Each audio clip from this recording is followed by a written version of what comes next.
1, 2, 3. Hi guys, welcome to my vlog again. Ngayon nanonood ako ng Sabi ni Sophia.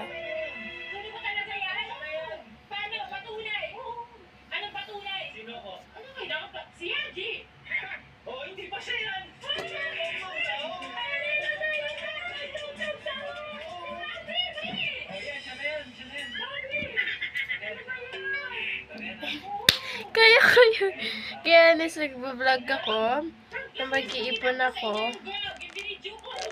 Nag-iipon ako para naman, nakuha ko na yung naipon ko nung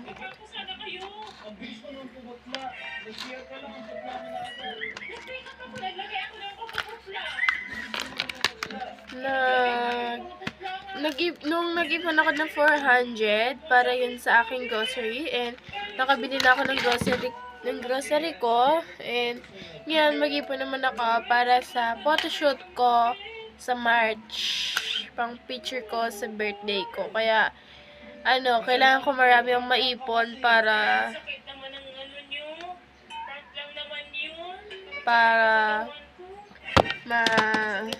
basta dito lang nag-iipon ko sa lalagyan.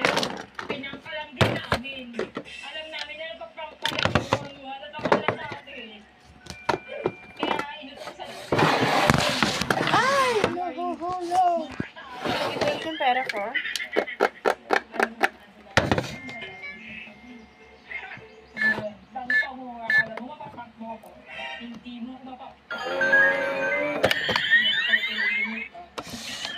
Ito lang guys, yung pera ko na ipon. Gusot niyo yung 50 na binigay sa akin ni Papa. Pero okay, at least may binigay sa atin na pera. Sakit naman no. At least nagbigay si Papa ng pera. Tignan niyo ba naman yung mga effort ko naman sana doon. Ikaw kasi napagagawa ko na kami sa akin yun no. Alam ko na yan. Bless him or tayo.